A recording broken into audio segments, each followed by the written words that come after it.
O assento na Sauber Audi é a última vaga em aberto para o próximo ano da Fórmula 1, e Bortoleto, segundo a imprensa internacional, é um dos favoritos. Alonso, manager de Bortoleto, e Mattia Binotto, chefe da Sauber Audi, já afirmaram que existe uma negociação em andamento para que Gabriel corra pela equipe no ano que vem. Porém, a temporada atual da Sauber é terrível. A equipe é a única que ainda não pontuou no campeonato. Pensando nisso, faço aqui uma pergunta. Vale a pena Bortoleto ir para a Sauber Audi no ano que vem? Bora trocar uma ideia sobre isso após a vinheta. Para avaliar de forma precisa as opções de Bortoleto, separei os argumentos contra e a favor a ida de Gabriel à Sauber Audi em 2025. Começando pelos argumentos contrários, temos o fato de que, caso assine com a Sauber, Bortoleto terá em 2025 o pior carro do grid em suas mãos. Apesar de ainda ser possível comparar o desempenho de Bortoleto ao de Hülkenberg, estando em último, o nível de atenção é muito baixo. Basta pensarmos no nível de atenção que a Sauber tem recebido durante essa temporada. Ninguém liga para Azul e para Bottas. Se não fosse a vaga em disputa na equipe para o ano que vem, o time estaria totalmente esquecido no grid.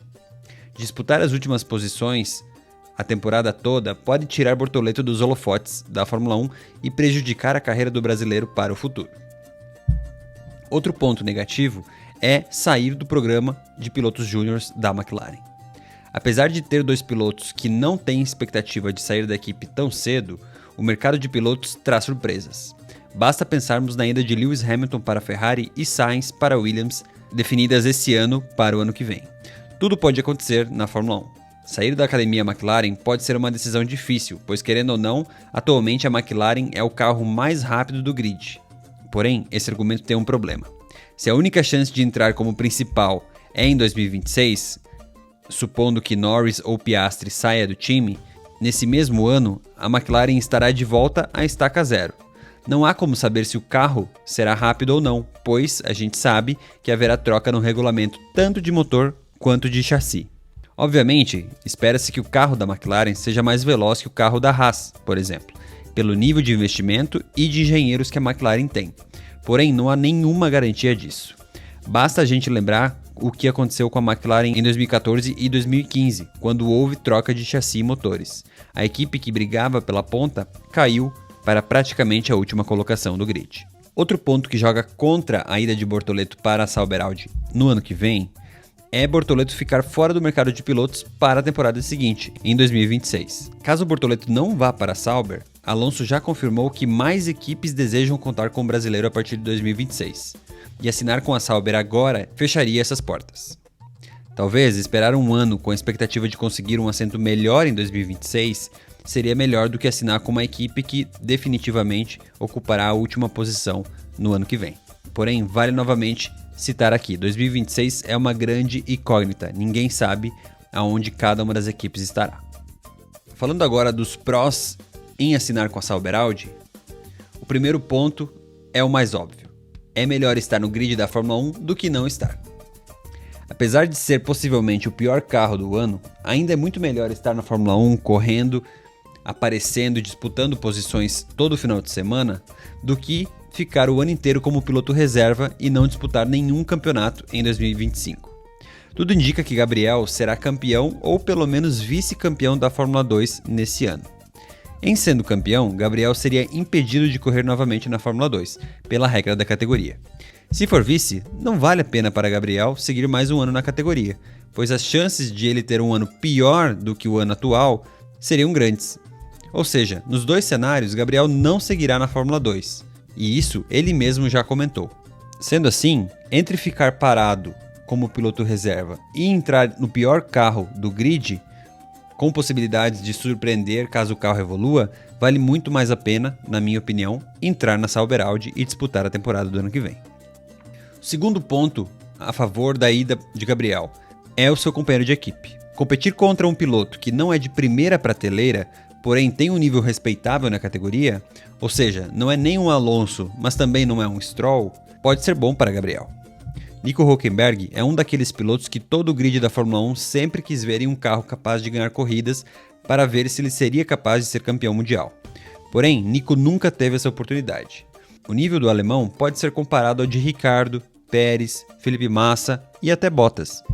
Falo isso com base no seu histórico e comparando os companheiros de equipe que teve durante sua carreira. Ou seja, Nico é um bom piloto para Bortoleto ter como companheiro de equipe. Outro ponto importante em favor de Gabriel assinar com a Audi. Em 2026, o grid será resetado com as novas regras entrando em vigor. Estar em uma equipe de fábrica é uma chance de dar um salto para frente no grid. Isso a história da Fórmula 1 mostra. Ou seja, é melhor Bortoleto estar na Sauber Audi, que será uma equipe de fábrica, do que estar em uma equipe cliente, como a Williams, a Haas, a Red Bull B e até a própria McLaren. Além dessas, a própria Alpine provavelmente deixará de ser uma equipe de fábrica e passará a ser uma equipe cliente da Mercedes. Resumindo, tirando as 4 grandes, Mercedes, Ferrari, Red Bull e agora Aston Martin, que serão equipes de fábrica, ou seja, produzirão o próprio motor ou serão representantes oficiais de uma fabricante, como é o caso da Aston Martin com a Honda, o restante do grid deve sair em desvantagem em 2026. A Sauber Audi, por sua vez, será uma equipe de fábrica. Isso significa que deverá estar entre as 5 equipes que sairão na frente em 2026. Vale fazer uma observação aqui sobre a McLaren. Apesar de ser uma equipe cliente da Mercedes, a McLaren nesse ano fugiu do padrão citado nesse vídeo. Ou seja, a equipe que é uma equipe cliente da Mercedes está desempenhando acima de sua fornecedora de motor.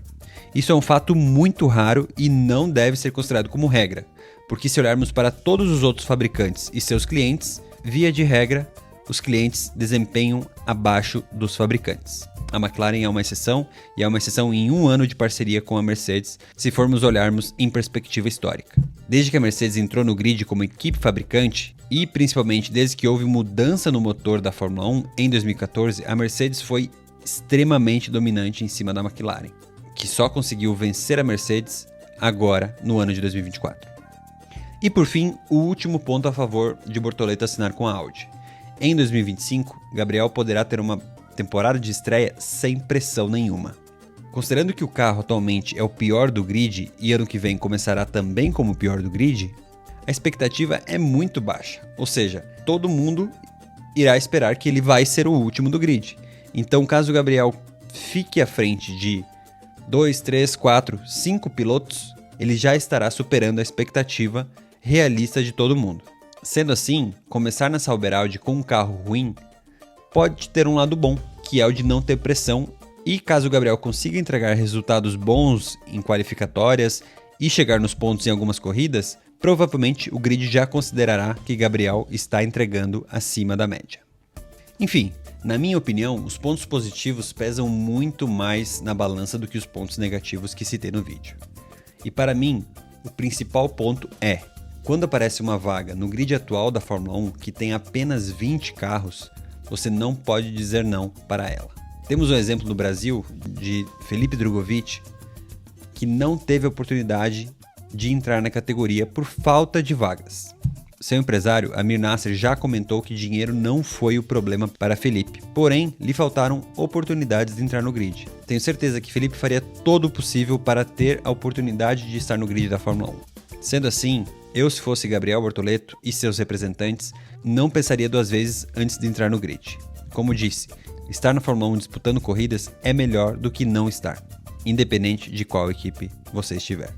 Considerando ainda que a Audi nunca entra numa categoria para brincadeira, a equipe quer buscar vitórias, pódios logo em 2026, 2027, Gabriel pode estar mirando num futuro promissor numa equipe de fábrica que não irá poupar esforços para vencer na Fórmula 1, apesar de toda a dificuldade que obviamente encontrará.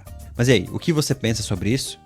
Deixe seu comentário aqui no vídeo e se curtiu, não se esquece de se inscrever no canal para não perder os próximos vídeos. Um abraço e até mais!